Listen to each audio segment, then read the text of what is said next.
Bien, Juancito, lo decíamos en el bloque anterior, está relacionado con uno de los temas de la semana. Yo digo temas de la semana porque a veces uno cree que los temas son los que el medio propone. Y quizás es así, pero también es cierto lo que la gente también toma como interés, ¿no? A veces vos decís que capaz que lo que más importa es el tema del combustible. Y a la gente le importa poco, mucho o nada. Y pasó algo esta semana en Cuadro Venegas, ¿no? Ahí en la zona del San Juan Los Inquilinos, en una finca, obreros hacen un pozo y descubren algo. Y ha despertado mucho interés en la ciudadanía, ¿no? Y también un debate, etcétera, etcétera. Y hay que hablar con los especialistas, ¿no? Por supuesto. ¿Y por qué, te pregunto, por qué despierta tanto interés cuando se La verdad que no lo sabemos. ¿Ah? No lo sabemos. Quizás por la cercanía, no sé, desconozco. Viste que quizás por el tiempo prolongado de hay un temas descubrimiento que a otro, no sé. La arqueología despierta interés. Sí. Y después el tema de los ovnis, ¿viste? También. no sé si tiene que ver o para qué. abajo, digamos. Pero es así. ¿Quién nos acompaña? Bueno, estamos con Gustavo Neme, doctor en Ciencias Naturales, investigador del CONICET, antropólogo. Nos acompañó en varias oportunidades y obviamente que está aquí con nosotros nuevamente. Gustavo, buenos días y bienvenido. ¿Cómo andás? Muy buenos días y muchas gracias por llamarme. Bueno, hay un par de preguntas que somos el puente, vos sabés, ¿no? Que se hace la gente y que ha despertado, obviamente, como lo decía recién, interés. Primero que nada eso, ¿por qué crees que despierta tanto interés en la comunidad el tema de la arqueología? Todo el mundo está atento o interesado acerca de cuestiones que tienen que ver con nuestro pasado, ¿no? Con cosas antiguas, temas que generan mucho, digamos, como recién mencionaba el tema de los ovnis, cosas que digamos donde... ¿Puede ser lo desconocido, puede ser? Sí, ahí iba, exactamente. Muchos temas que cosas que se desconocen, ¿no? Que se sabe muy poquito, entonces la gente imagina también y bueno, a partir de ahí todo este interés. ¿Qué es lo que se encontró en Cuadro Venegas? Bueno, hasta el momento lo que se encontró es un esqueleto, aparentemente de un individuo femenino, que no desconocemos la antigüedad todavía, obviamente. Sí sabemos que son restos de un individuo, un pueblo originario, y junto a él se aparecieron algunos elementos, apareció cerámica, aparecieron lascas, es decir, restos de piedras trabajados por el hombre, una punta de flecha también. Y bueno, estamos tratando de conocer mejor el contexto, conocer un poquito más acerca de las formas de entierro. Desgraciadamente, y como muchas veces, la mayor parte de las veces ocurre en las zonas cultivadas, estos hallazgos fortuitos son extraídos por las personas que los encuentran, ¿no? En este caso, los muchachos que estaban haciendo los pozos para poner los postes para una tela antigranizo, tenían que hacer como 3.000 pozos para poner los postes, y en uno de ellos apareció una mandíbula. Y ahí se dieron cuenta. Generalmente esas cosas pasan desapercibidas porque la gente no reconoce de que son restos humanos. Pero bueno, cuando aparece un cráneo o algo así, en este caso la mandíbula, los chicos se dieron cuenta, avisaron a la policía y la policía, como siempre, nos avisa a nosotros para que los ayudemos a extraer. ¿Y a qué profundidad más o menos? Está más o menos a casi un metro, 80 centímetros más o menos de profundidad. Un lugar complejo porque ha sido nivelado, y entonces en unas partes han extraído tierra y en otras partes han agregado. Así que una de las tareas que están llevando ahora en este momento los chicos es tratar de entender bien cómo fue la formación del sitio, bien a qué profundidad originalmente eso se encontraba. Pero bueno, es un resto humano que es sumamente importante para nosotros. ¿Está completo el esqueleto? No está completo, pero bueno, los trabajos todavía no han terminado, ¿no? Claro. Los chicos extrajeron prácticamente todo, pero cuando fuimos al lugar y bueno, empezaron a trabajar los chicos del equipo, empezaron a aparecer algunos otros elementos y bueno, estamos en eso, viendo a ver si aparece todo el esqueleto o solamente lo que apareció hasta ahora. Bien, ¿y por qué sabes que es de un pueblo originario? Decías recién que... Preguntas quizás muy ignorantes. No, es importante, o sea, porque decís, no sabemos de qué edad, o sea, hace cuánto que está ahí. No sabemos de qué edad, pero siempre, justamente por eso siempre se avisa a la policía, porque puede ser alguna persona que ha sido asesinada y enterrada, o alguna persona que en el campo a veces se estilaba enterrarlos o en que la está misma desaparecida. finca, o desaparecido, pero bueno, normalmente son restos de algún pueblo originario porque, bueno, estuvieron muchos miles de años viviendo en el lugar. En este caso fue fácil saberlo, dado que en el sitio mismo aparecieron restos de la cultura material, ¿no? Que es el primer indicio lo que a nosotros nos dice es un pueblo originario. Entonces aparecieron, como os decía, instrumentos de piedra, fragmentos de vasijas de cerámica, y también aparecieron los dientes del individuo, muestran lo que... Tiempo. El tiempo, más que el tiempo, un desgaste que tiene que ver con el tipo de dieta que tenían, ¿no? El hecho de utilizar piedras, moler las semillas, moliéndola con piedra, eso genera arena, ¿no? Entonces uno cuando la harina que genera tanto de las plantas silvestres o a veces de las plantas domésticas, viene con arena, producto de utilizar piedras para molerlo. Entonces, al comer año tras año harina con arena, eso produce un desgaste en los dientes que es muy típico de los pueblos originarios. En este caso, los dientes estaban bien desgastaditos. ¿Ha comido eso entonces? Ha estado comiendo eso, entre otras cosas.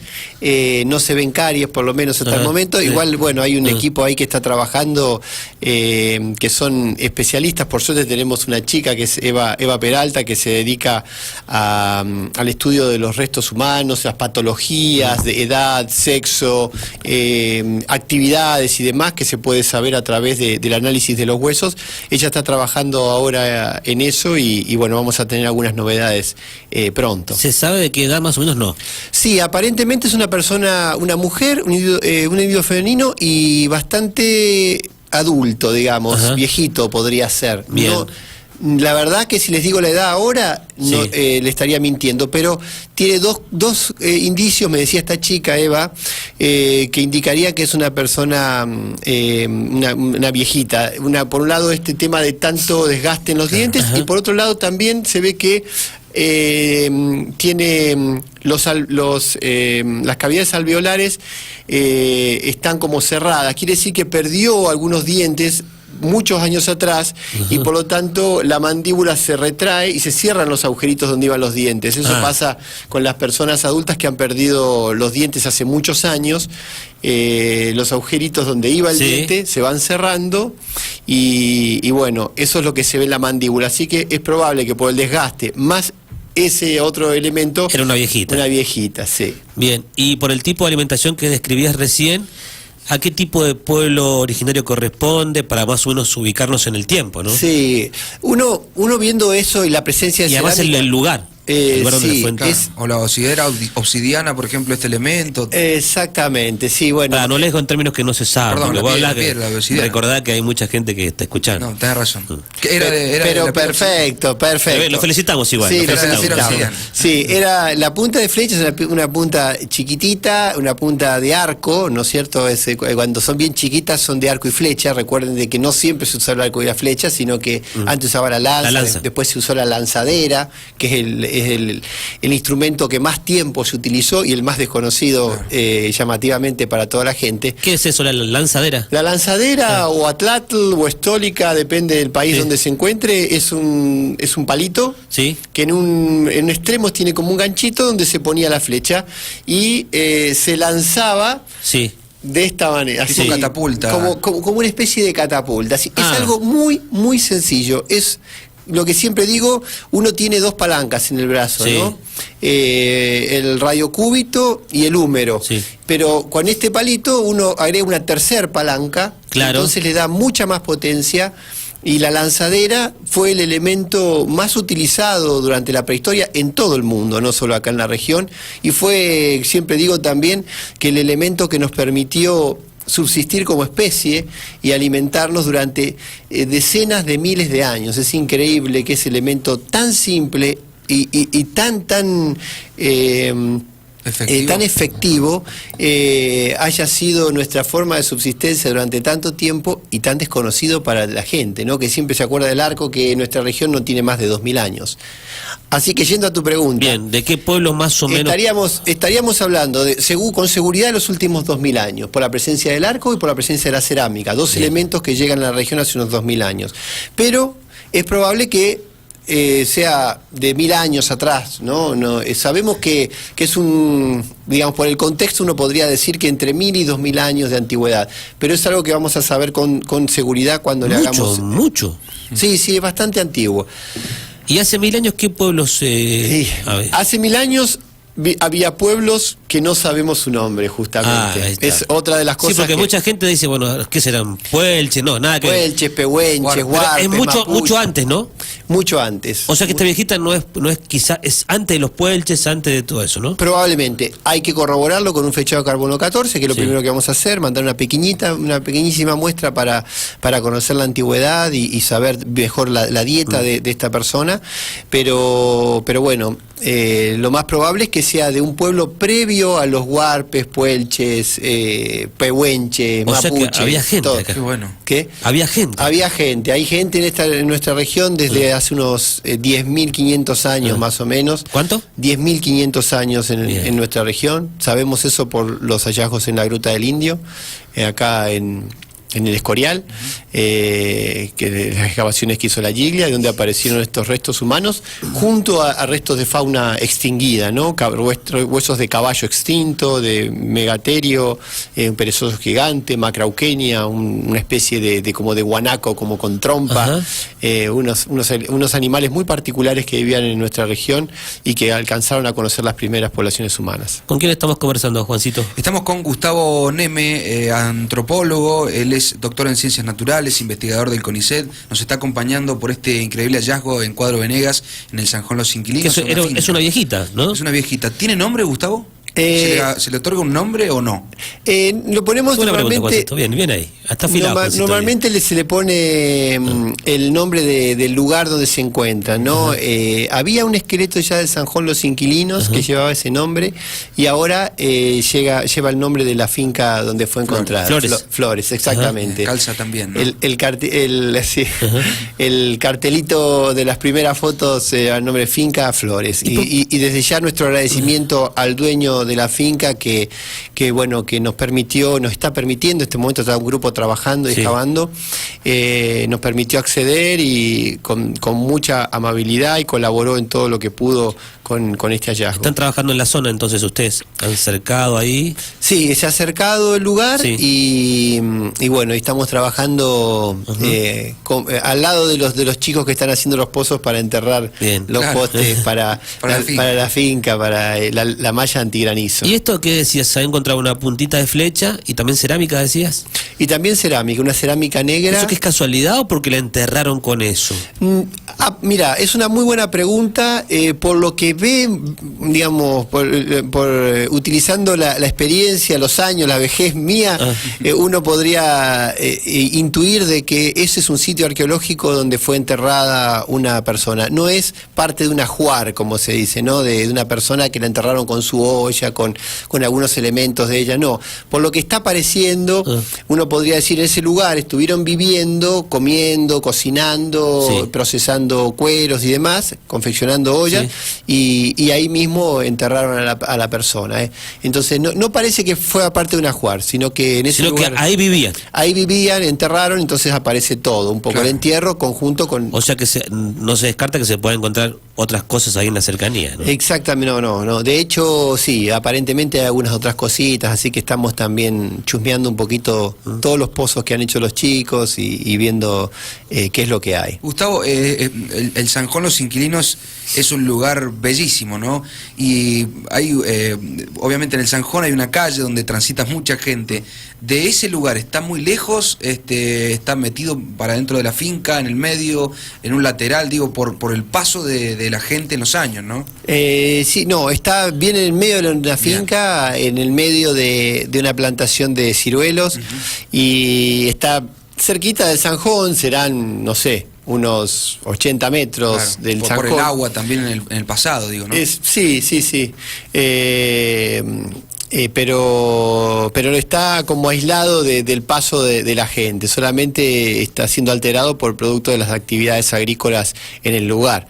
Pero bueno, ya como decía, también en Zanjón había aparecido otro resto. Normalmente cuando vienen las bajantes ocasionales en estos lugares, excavan las paredes y entonces empiezan a caer los cuerpos que habían sido enterrados en el pasado y que empiezan a aparecer así fortuitamente. ¿Y qué otra cosa lleva a pensar que ahí vivían, además del hallazgo? Y justamente estas lascas, uno de los elementos, digamos... Digo, teniendo en cuenta que yo me imagino a veces el clima, el tiempo, el lugar, ¿tiene que ver o no? Digo, ¿dónde se refugiaban? ¿El agua? Sí, la presencia de agua, eso siempre ayuda, digamos, a que en las proximidades se asienten, pero hay elementos que son muy claros que indican que estuvieron viviendo en ese lugar. Y uno de ellos son las lascas, que son las piedritas, la basura de cuando producían una punta de flecha. Agarraban una piedra grande, le empezaban a dar golpes para darle forma de punta de flecha, y cada vez que uno pega un golpe salta un pedazo de piedra, claro, ¿no? Esos pedacitos que saltan son lo que llamamos lascas, y eso es basura. La basura solo se encuentra en lugares donde vivieron, entonces no se encuentra en lugares especiales, lugares religiosos, lugares de cementerio, sino que la basura se encuentra en el lugar donde estuvieron viviendo, comiendo, trabajando, produciendo herramientas. Entonces en este lugar es muy claro de que es un lugar de asentamiento y que, bueno, que obviamente habían elegido un lugar próximo a un lugar con agua, con buen suelo. Este es un lugar complejo. Otra pregunta que me hiciste que no te contesté, que tenía que ver qué comían, ¿no? Claro. Y acá, justamente este lugar, todo lo que es Cuadro Venegas, Rama Caída, Cañada Seca, El Escorial, es todo el área límite de la expansión de la agricultura prehispánica. Hasta este lugar llegan los agricultores, hace unos entre 2000 y 1500 años antes del presente. Nunca siguieron hacia el sur, nunca cruzaron hasta acá, hasta Tierra del Fuego siempre fueron cazadores-recolectores. Entonces, esta zona límite es una zona que estuvo habitada tanto por cazadores-recolectores como por agricultores, ¿no? Por esta cuestión de que era el límite entre la dispersión de la agricultura. Y por lo tanto, entonces, una de las cosas que hay que hacer a partir de ahora... O sea, de acá hacia el sur, agricultores no. Nunca. Bueno, nunca. Bien. Después que llegan los españoles, empieza a haber agricultura en Neuquén y demás, ¿no? Pero nunca hubo agricultura prehispánica, y por eso es uno de los grandes temas y los temas que más interesan a nivel mundial de la arqueología de San Rafael, del sur de Mendoza. Ahí nosotros hemos trabajado bastante en esto y hay muchos colegas interesados. ¿Qué plantaban?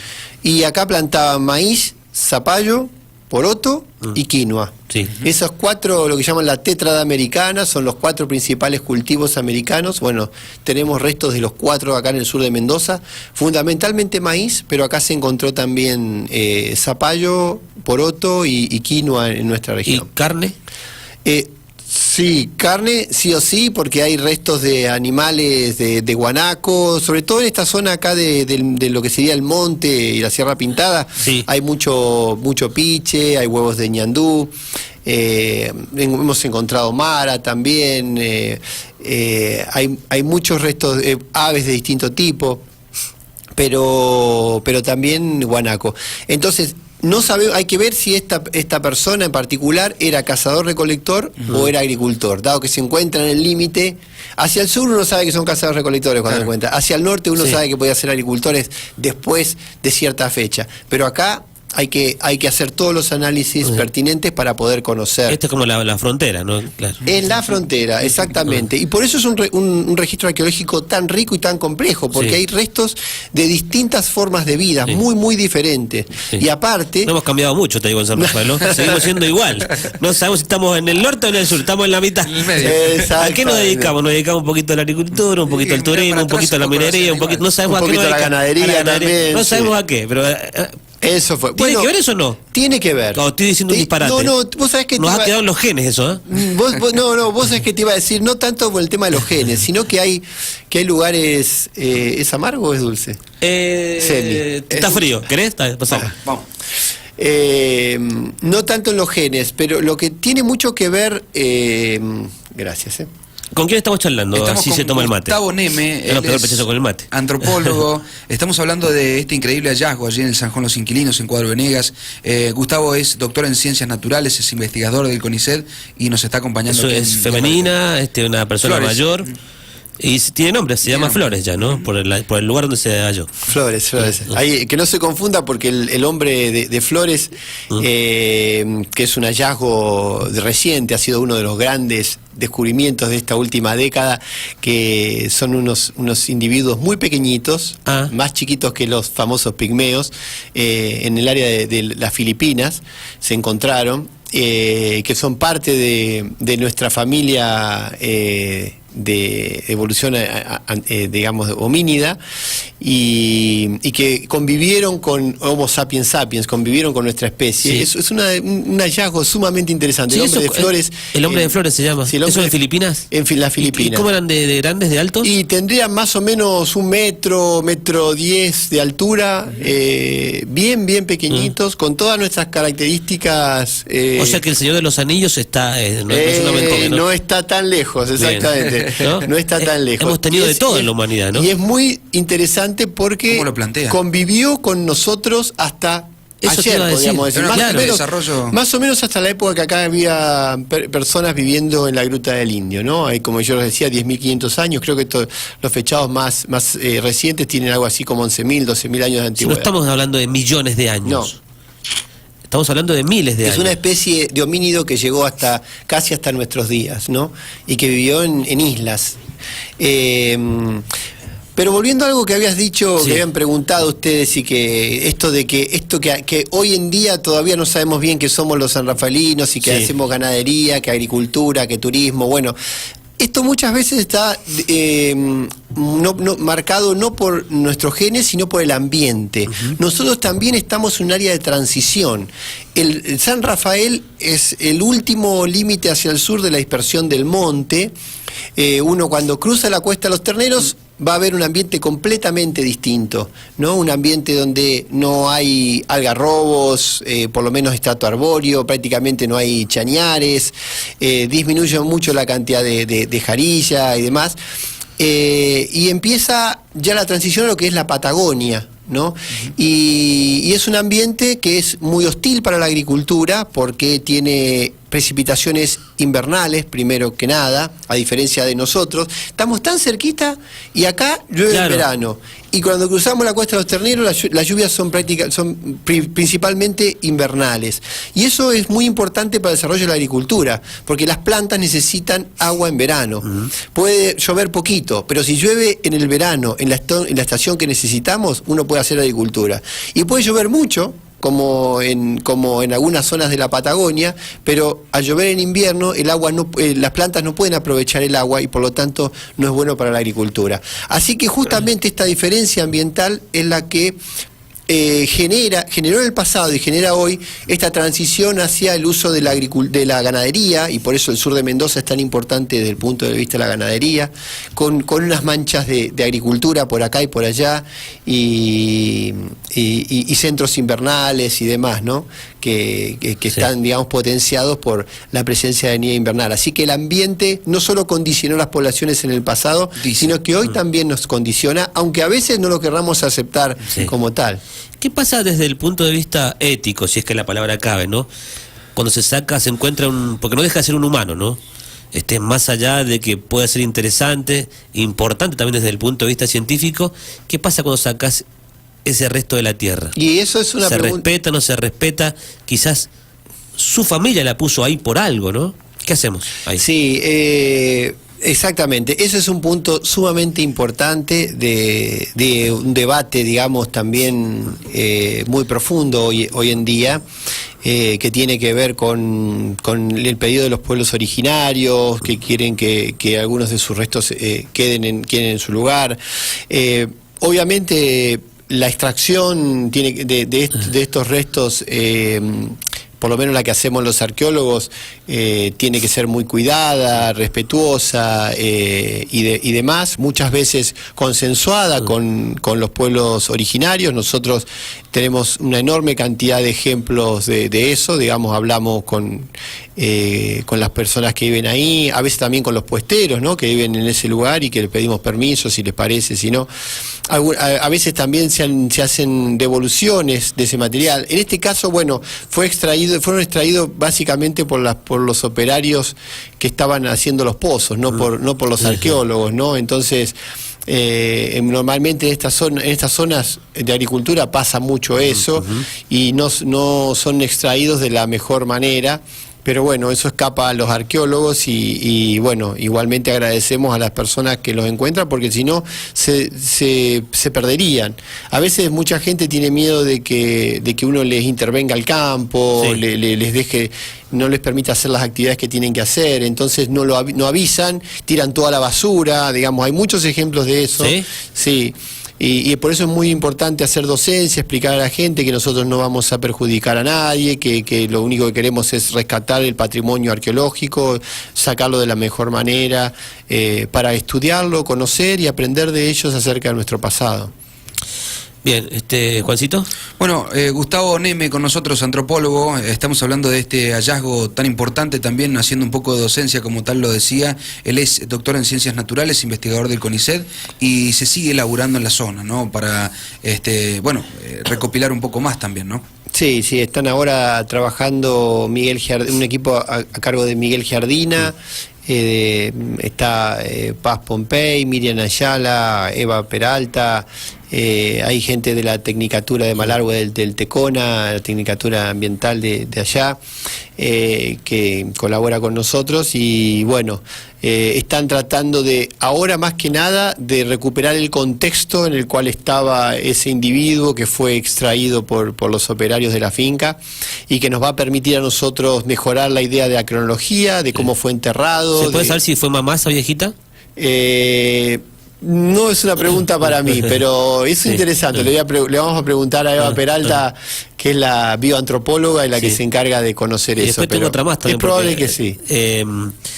Decías que se sabe ya que es una persona adulto, ¿no? Adulto mayor. Sí. Una viejita, ¿no? Por el tiempo de vida del ser humano en ese momento. ¿Viste que ahora te dicen, no, ahora la expectativa de vida es hasta las 90? Pero antes también habían viejitos, ¿o no? Sí, quizás, bueno, no sé, pero bueno. Sí, no tan viejitos. Era, digamos... Capaz que viejito antes eran los 40. Sí, totalmente. O sea, más o menos esa, sí. Uno puede decir viejito a los 40. Había personas que llegaban, como probablemente esta, hasta 50, 60 años, pero no es lo común, ¿no? No es lo común. Lo común, uno podría decir, poco más de 30 años de expectativa de vida para esa antigüedad. ¿De 30? Y poco más de 30 tal vez. Yo creo es más o menos, tristemente, es más o menos la antigüedad para la que estamos diseñados, ¿no? Como seres vivos. Después de esa edad... vienen los achaques, porque empiezan los achaques. Empezamos a buscar por todos lados. Exactamente, no, te empieza... Ya las células no se reproducen de la misma manera, y empiezan los dolores de cintura, de cadera, de rodilla. O sea que los hemos alargado bastante bien, porque si estamos preparados para 30 años y llegamos a los 90... La hemos peleado, y gracias a eso yo estoy acá hablando, ¿no? Con 51 años hoy no podría estar de ninguna manera sentado acá. Bien. Gracias, Gustavo, como siempre, ¿no? Interesantísimo el tema. Sí. Y nos has explicado un montón de cosas que no entendíamos, ¿no? Seguro. Y es muy importante, y te agradecemos por haber venido. Bueno, muchas gracias a ustedes, chicos. ¿Cuándo se va a saber la edad de la mujer, de qué data es y todo eso? Y yo podría decir que vamos a necesitar unos 6 meses más o menos. Ah, un montón. Sí. Algunos, acerca más de la edad de la persona, de cuántos años tenía, bien el sexo, confirmar todo eso dentro de poquito, por ahí, 1 mes, 2 meses. Pero la antigüedad, hay que mandar muestras a un laboratorio especializado, y bueno, para eso se necesita un poquito más de tiempo, porque bueno, también ahí se toma su tiempo para mandar los resultados. Por ahí menos, pero veremos. Bien, pero se sabe que fue una mujer y que fue adulta, ¿no? Adulta, prehispánico, probablemente entre 2000 y 1000 años de antigüedad. Pero bueno, hay que confirmar todo eso. Gracias, Gustavo. De nada, un placer. Bien, vos sos de Cuadro Venegas, Juancito, ahí, ¿no? Exactamente, sí, ¿Eh? sí. De toda la Deberías vida. escarbar ahí en el árbol. ¿De dónde? Mirá. De Cuadro Venegas soy, qué? donde está cerca de Bestani. Ah, Muy cerca de Bestani, de toda la vida. Bien. Mira. Toda la vida. Mis abuelos, argentinos, de allá del Cuadro también, Fabiana, les mando un abrazo, nos escuchan. Muy bien. Y bueno, y somos un montón también, así que. Bien. estamos- O sea que estás haciendo historia, ¿no? ¿O no? Me encanta hablar uno de Cuadro tus Venegas. antepasados, entonces Sí. encontramos. O tuyo o de Ernesto Sanz, más o menos. No, Bueno, ¿por qué no? no, no Si calza, son todos no de Cuadro calza. Venegas ahí. No es de Cuadro Venegas, Ernesto Sanz. Bueno, Bueno, vamos. Gracias, Gustavo. De nada, chao.